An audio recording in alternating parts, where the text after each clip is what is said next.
Hello, j'espère que tu vas bien. Bienvenue dans ce nouvel épisode de podcast.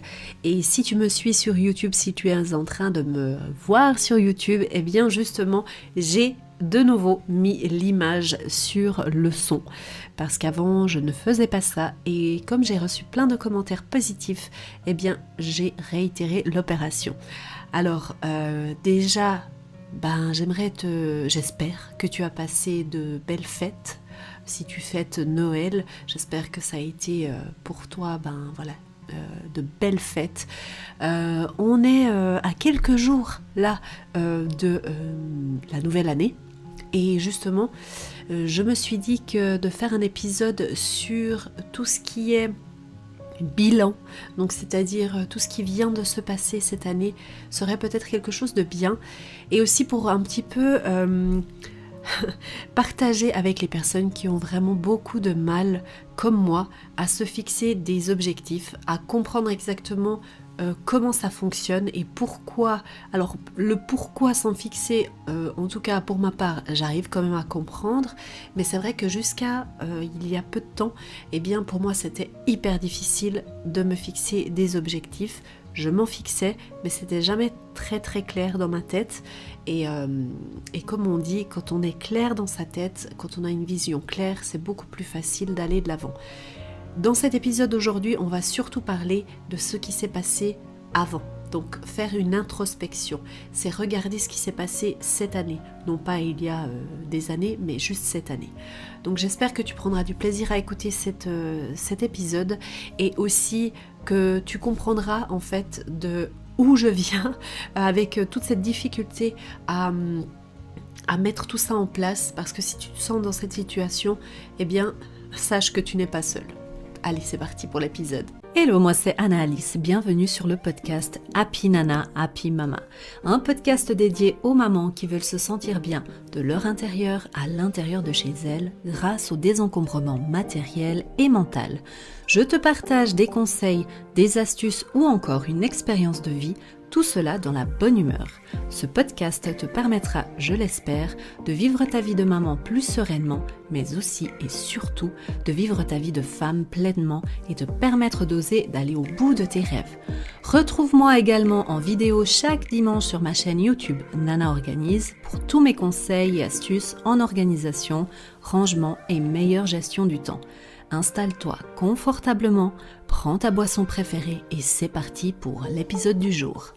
Bon, eh bien, pourquoi c'est tellement compliqué de se fixer des objectifs ? Enfin, je te pose la question parce que j'imagine que peut-être si tu as cliqué sur cette vidéo, c'est que tu te poses un peu cette question. Ou alors, pourquoi c'est si compliqué de revoir son bilan ? Pourquoi est-ce qu'on n'arrive pas à se poser un moment et se dire « Ok, il faut quand même analyser ce qui s'est passé. » Moi, je te pose cette question plutôt parce que moi-même, je me la pose. Pourquoi est-ce que j'ai autant de mal à me dire « Voilà, il faut prendre le temps de regarder comment tu vas passer ton année qui vient et aussi, surtout, voir ce qui s'est passé cette année ici. » Alors, je t'avoue que pour moi, et j'ai creusé justement pour cet épisode aussi pour comprendre un peu mieux, pour moi, le fait de regarder en arrière, de voir qu'est-ce qui s'est passé, c'est quelque chose de tangible, de palpable parce qu'il s'est passé. Donc ça veut dire que je peux l'écrire, je sais que ce sont des faits qui se sont avérés et tout ce qui est objectif pour l'année prochaine, c'est quelque chose que je ne peux pas toucher, bien sûr, c'est un peu bizarre de dire ça, mais tu vois ce que je veux dire, c'est quelque chose qui n'est pas du concret pour moi. Donc c'est pour ça que j'ai autant de mal personnellement et je parle là de moi parce que je sais que je suis pas seule dans ce cas de figure et du coup c'est pour ça aussi que j'ai envie de l'exprimer et de le partager avec toi de cette manière. Parce que si tu te retrouves dans cette période de l'année qui est déjà un peu stressante pour tout ce qui est organisation, planification et tout ce qui s'ensuit, le fait encore de devoir alors tu vois, en plus je le dis le devoir, comme si c'était un truc horrible à faire, mais de se poser et de regarder un peu ce qu'il en est, eh bien ça te stresse, eh bien voilà, moi je compatis. Je pense aussi que c'est important, de toute façon, de se fixer des objectifs tout simplement parce que c'est une direction à prendre. Et quand on sera dans la partie, d'ailleurs cet épisode je l'ai divisé justement en introspection, donc tout ce qui est par rapport au passé, et la vision qui est tout ce qui est par rapport au futur. Donc dans la première partie, dans l'introspection en fait, eh bien on va vraiment... Voilà, d'ailleurs, je vais te partager des exercices dans cette partie-là. C'est là qu'on va le plus travailler ensemble. Parce que je trouve que si déjà tu fais cette introspection, c'est beaucoup plus facile d'avancer et de faire la vision. Et pourquoi je te dis ça? Parce que ça semble peut-être logique pour toi, mais j'ai compris ça il y a très peu de temps quand justement j'étais en train de... alors j'ai pas terminé encore, mais quand j'étais en train de mettre en place mes visions pour le futur, mes objectifs pour l'année prochaine et dans 5 ans, etc. Parce que j'ai travaillé avec Sarah de Zenly Organized pour réussir justement à avancer là-dessus. Et ce que j'ai compris, c'est parce que Sarah, en fait, a mis en place, alors ça en anglais, mais elle peut très bien t'aider aussi si tu as la même difficulté que moi en français, parce qu'elle parle français, mais si tu veux, les documents qu'elle a créés sont en anglais. Et c'est au moment où j'étais en train de regarder ces documents, dans quel ordre aller, que ça m'a fait tilt en fait. C'est que moi j'avais beaucoup de mal à me projeter dans le futur aussi parce que je ne prenais pas le temps de faire le bilan, ça je le faisais en règle générale, mais aussi d'avoir cette vision, tout simplement. Tu sais, la partie du rêve un petit peu quelque part, mais de le mettre vraiment par écrit. Et en fait, je passais directement, alors qu'est-ce que j'aimerais pour 2022, qu'est-ce que j'aime... Et du coup, c'est hyper loin, hyper vague, tandis que si tu prends le temps, voilà, de visualiser, comment est-ce que tu te vois, avec qui tu es, comment tu es habillé, enfin, c'est des trucs vraiment qui... et puis après, elle te guide avec certaines questions qui vont te donner déjà un chemin dans ce que tu aimerais bien faire. C'est pas un truc qui obligatoirement va se passer. Et je pense que ce qu'il y a de très important aussi, et ce que j'ai compris, c'est que finalement, les objectifs ne sont pas là forcément pour les atteindre. Par exemple, tu as fixé un chiffre d'affaires, je sais pas... eh bien, c'est pas grave si tu n'atteins pas forcément ce chiffre d'affaires, d'ailleurs tu peux même le dépasser, c'est encore mieux, hein. Mais disons que c'est vraiment, en fait, c'est comme un GPS qui te guide dans cette direction. Et toutes les étapes entre deux pour réaliser cet objectif-là, en fait, c'est une adresse que tu mets pour te guider vers cette destination. Et c'est là que j'ai vraiment eu ce tilt-là avec voilà, l'ordre dans lequel le faire et aussi comprendre que finalement, l'objectif final n'est pas un but en soi, c'est plutôt une direction. Et ça, mon ami, ça change tout. Ok, donc on va commencer à parler de l'introspection. Donc l'introspection, c'est tout ce qui a à voir avec ton passé, avec l'année qui vient de passer. On va pas aller fouiller dans ton passé, hein. C'est pas une psychothérapie qu'on va faire ici, c'est juste un bilan de ce qui vient de se produire cette année. Pourquoi on fait ça? Principalement parce que tu ne peux pas avancer dans ton futur sans te retourner sur ton passé. Encore une fois, sur cette année qui vient de passer. Parce que, tout comme dans un travail de psychothérapie d'ailleurs, quand tu es pas bien dans ta vie, souvent la psychothérapeute, la psychologue va te demander les événements qui se sont passés dans ton enfance, dans ton adolescence, etc. pour essayer d'aller chercher qu'est-ce qui a bloqué à un certain moment ou au contraire aussi qu'est-ce qui a fonctionné, quelles sont tes passions, etc. Là on va faire la même chose mais sur une année. Et vraiment, l'idée, c'est d'aller creuser le plus profondément possible. Donc déjà, mon premier conseil pour ça, c'est si tu es maman, vraiment, je ne te conseille pas de faire ça quand tu as tes enfants à côté de toi. Parce que c'est déjà un travail qui est personnel, donc personne n'a à être à côté de toi pour voir ce que tu fais. De deux, tu as besoin de concentration, d'être seul, d'être dans un flow, de penser à toi et à personne d'autre. Et on sait bien que quand on a des enfants ou quelqu'un d'autre dans notre vie, eh bien que ça va nous perturber quand même un petit peu. Donc je te conseille d'être toute seule, si tu veux même peut-être en dehors de la maison, parce que des fois ça aide d'être par exemple dans un café ou autre, pour que vraiment tu puisses te libérer et de prendre du temps. Ce n'est pas quelque chose que tu vas faire en 5 minutes. Il faut bien comprendre que tu vas analyser toute une année qui vient de passer. Donc c'est normal qu'il ne te faudra pas que 5 minutes. Il faudra quand même un certain temps. Et si tu peux le faire tout en une fois, tant mieux. Sinon, eh bien, programme-toi 2 ou 3 fois pour vraiment pouvoir faire ce travail. Je pense que souvent aussi, les mamans et en règle générale, les personnes ne prennent pas le temps de faire ça parce que justement ça prend du temps. Le truc c'est que comme dans les to-do list, ou la planification en règle générale, le temps que tu vas prendre à planifier, donc à analyser et à mettre les choses en place, que tu penses qu'il y ait du temps perdu, eh bien en fait tu vas le regagner plus tard parce que tu seras beaucoup plus clair, tu sauras où tu vas. Et comme j'ai dit avant, c'est vraiment un GPS qui te guide, d'accord? Donc là, entre guillemets, on va regarder derrière pour juste faire les réglages. Donc, avant toute chose, pour faire un bilan, et pour aussi pour se fixer des objectifs, il faut se poser des questions. Je vais t'en partager 4 qui me semblent pertinentes pour commencer. Après, tu peux en trouver plein sur Google, donc je t'invite à aller voir et toi-même tu peux en trouver aussi.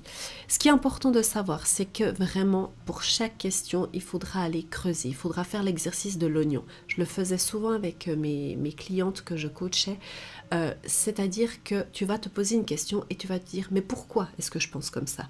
Et tu enlèves une peau de l'oignon. Tu sais, l'oignon a beaucoup de couches et justement tu vas enlever toutes ces couches en essayant d'aller vraiment te poser la question, un petit peu comme les enfants, hein, mais pourquoi ça? Mais pourquoi ça? Et voilà déjà les questions que moi je te conseille. Donc où j'en suis dans chacun des domaines principaux de ma vie. Donc moi j'en ai trouvé 8 et puis pour l'exercice que je te proposerai après, tu verras que voilà, tu peux en faire avec moins. Moi des fois j'en fais avec 6, mais là je t'en propose 8 et à toi de choisir parce que je pense que à un certain moment, voilà, si tu veux en avoir 8, tu peux en avoir 8, si tu veux en avoir plus, tu peux en avoir plus, mais je te donne en tout cas une idée de ce que tu peux faire avec ces catégories de ta vie. Donc, où j'en suis dans chacun des domaines principaux de ma vie, qu'est-ce qui fonctionne bien et qu'est-ce qui fonctionne moins bien. Et là, justement, cet exercice de l'oignon, on va y aller, mais pourquoi ça fonctionne bien? Qu'est-ce qui a fait que ça a bien fonctionné? Pourquoi est-ce que ça n'a pas fonctionné? Qu'est-ce qui a fait que ça n'a pas fonctionné? Qu'est-ce que je peux mettre en place pour que ça fonctionne mieux? Et c'est la prochaine question. Qu'est-ce que je peux mettre en place pour changer ce qui ne me convient pas? C'est important d'analyser ce qui va et ce qui ne va pas. Il ne faut pas oublier les deux. Parce que c'est pas parce que ça va qu'il ne faut pas l'écrire et qu'il faut l'oublier. Non, parce que justement, il faut vraiment tenir en compte ces choses-là qui vont bien pour les appliquer encore les années suivantes et les améliorer encore.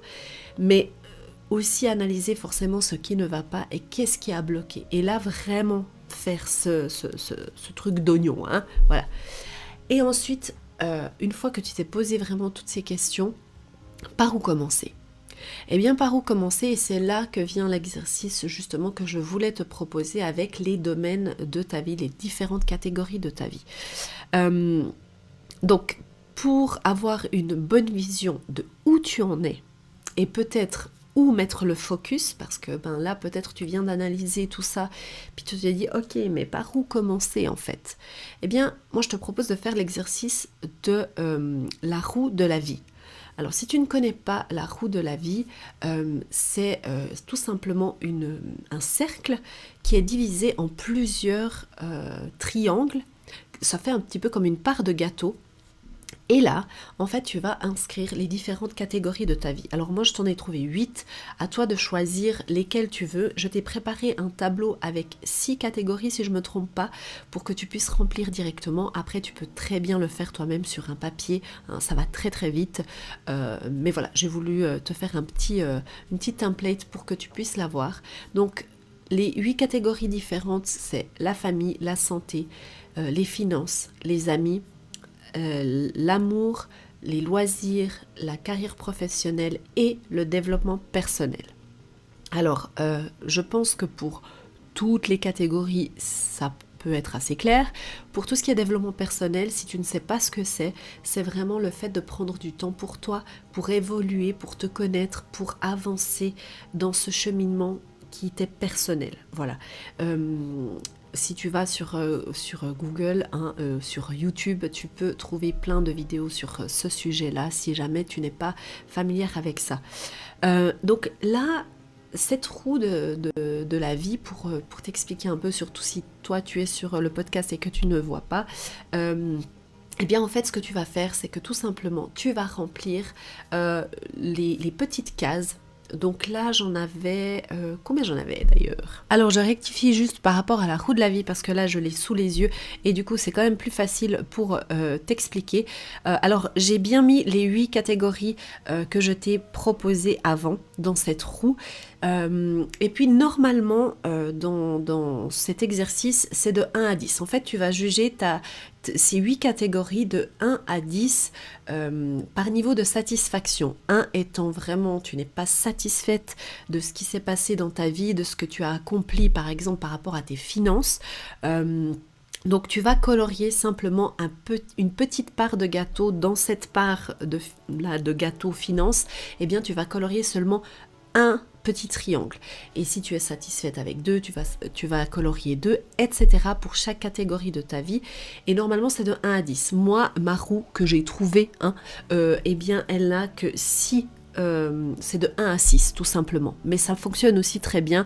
C'est juste pour que visuellement en fait tu as cette roue, ce gâteau, et tu vas le colorier selon la satisfaction que tu as dans ta vie en ce moment.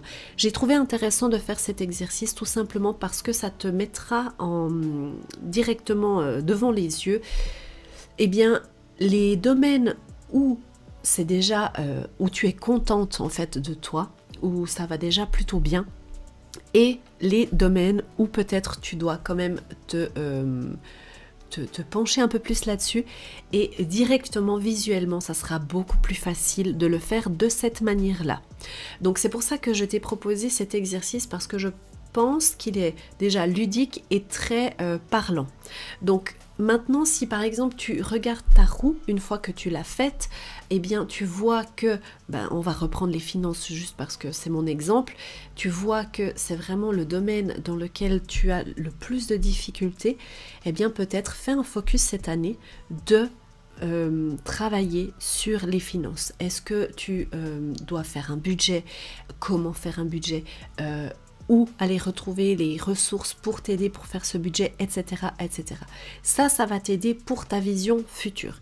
Donc là aussi, une question que tu peux te poser à ce moment-là, si c'est pas encore clair avec la roue de la vie, sur quoi tu dois te concentrer l'année prochaine, eh bien, c'est de te poser la question, et ça je le disais souvent en coaching, si tu avais une baguette magique, quelle est la chose que tu aimerais changer dans ta vie? Si tu avais juste, comme pour Ali Baba, tu sais, quand le génie là qui vient et puis qui te fait un vœu, tu n'en as qu'un. Sur quoi tu te concentrerais en fait? Donc là vraiment, si tu fais ça, eh bien tu vas déjà être beaucoup plus clair dans ce que tu as envie de faire dans le futur. Voilà, donc ça c'est pour tout ce qui est introspection. Tu vas voir que ça va te prendre plus ou moins de temps. Je ne suis pas rentrée dans tous les détails parce que c'est pas le but de ce podcast, c'est plus de te donner une petite direction et que tu prennes du plaisir à le faire. Maintenant, pour la vision du futur. cette fameuse vision qui, moi, me fait toujours tellement peur, maintenant moins, effectivement, mais encore une fois, ce que j'ai vraiment envie que tu comprennes, c'est que cette vision du futur, tes objectifs que tu vas te fixer, ce n'est pas tant le but de faire cet objectif, d'atteindre cet objectif, parce que souvent aussi, et ça arrive avec tout ce qui est matériel, peut-être que tu vas pas voir le rapport tout de suite, mais fais-moi confiance. Quand tu veux acheter plutôt quelque chose qui tu penses va te faire vraiment plaisir. Supposons tu as envie du dernier iPhone qui vient de sortir, qui est le numéro je ne sais pas combien, mais ça doit être le numéro 46. Non, je ne sais pas, mais voilà. Bon, bref, je ne suis plus. Mais l'iPhone 13 ou 14 ou 13, bref. Eh bien, tu te dis, voilà, j'aimerais avoir absolument cet iPhone. Qu'est-ce qui se passe le jour où tu atteins l'objectif d'avoir cet iPhone? Alors, peut-être que tu es contente les premières fois parce que tu as enlevé le petit plastique, parce que, ouh là là, il est beau, ou tu peux le montrer, ou il fait des belles photos, etc., etc. Mais je peux te parier qu'après même une semaine, voire deux, finalement, c'est un téléphone comme un autre. D'accord? Et c'est la même chose avec les objectifs qu'on se fixe, peu importe la grandeur de tes objectifs, je t'assure. Et c'est là qu'il faut vraiment réaliser que c'est une direction. Tu fixes cet objectif pour aller dans cette direction, c'est là où tu as envie d'emmener ta vie.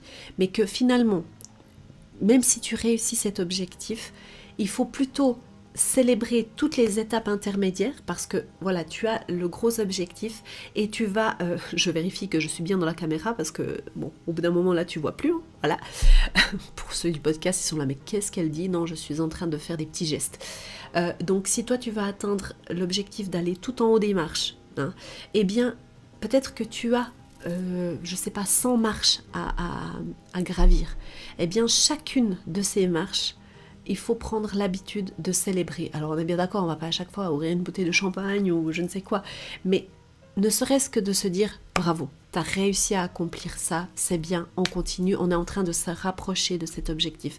Si tu fais ça, en fait tu prendras beaucoup plus de plaisir de 1 à fixer tes objectifs, parce que tu te mettras moins de pression quant à l'objectif final, et de 2, tu seras beaucoup plus dans le plaisir de le faire.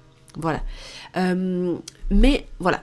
Ça, c'est pour vraiment te donner cette idée que c'est vraiment un GPS que tu vas suivre. Au fur et à mesure du chemin, ce qui va être important de comprendre, c'est qu'en fait, qu'est-ce qui va se passer quand tu as un objectif? En fait, tu vas tout simplement mettre des systèmes, des habitudes, des routines en place pour réussir à atteindre cet objectif-là, en règle générale. On reprend notre objectif finance, par exemple, tu t'es fixé comme objectif en 2022 d'atteindre, je sais pas, de rembourser tes dettes par exemple, ou de mettre un certain montant de côté, eh bien là, qu'est-ce que tu vas faire? Tu vas quand même devoir mettre en place certaines bonnes habitudes, parce que si tu continues à faire ce que tu as fait jusqu'à maintenant, tu vas obtenir les résultats que tu as obtenus jusqu'à maintenant. Et ouais, ça il n'y a pas de secret. Donc tout simplement, tu vas mettre en place des habitudes, des systèmes, ça veut dire par exemple, peut-être tu vas prendre une banque, tu vas comparer les taux pour avoir un meilleur taux, ou tu vas décider peut-être d'investir, ou bref, tu vois, toutes ces choses-là, c'est ça qui est important finalement dans les objectifs, plus que le but final, encore une fois, je me répète, mais je me répéterai jusqu'à la fin, parce que la répétition est l'art de l'apprentissage, il paraît. Voilà. Ah, you're welcome. Et puis, qu'est-ce que j'ai encore noté? Ah oui, très important, et je vais terminer ce podcast ici sur ça, c'est que mon dernier conseil, c'est de vraiment, quand tu vas dans la nouvelle année, donc en 2022 ou 2023, peu importe l'année que tu me regardes ou que tu m'écoutes, eh bien, je te conseille, en fait, je ne te conseille pas, allez, c'est le non-conseil, de te fixer de bonnes résolutions. Les bonnes résolutions, pour moi, ça ne sert strictement à rien du tout. On peut être très content jusqu'au 31 janvier et encore, et après tout s'évapore parce que tout simplement la vie reprend le dessus, parce qu'on réalise que finalement on s'est fixé des trucs de fou et que en plus on s'en est fixé beaucoup. Déjà, moi qui travaille beaucoup sur les habitudes, les bonnes habitudes, je sais qu'une habitude doit déjà être en place pendant minimum 1 mois pour réussir à faire que ça soit ancré en toi et qu'on travaille une habitude à la fois. Donc c'est long, mais si tu le fais comme on le fait à chaque fois, ou moi je le fais pas, hein, d'ailleurs ça fait des années que je le fais plus, mais de mettre des bonnes résolutions, en règle générale, tu n'as pas juste une bonne résolution et c'est bien là le problème. Donc mon conseil maintenant, à part le non-conseil, c'est de, plutôt que de « Ah ben il y a un café qui se fait, j'arrive !» Ah là là là là.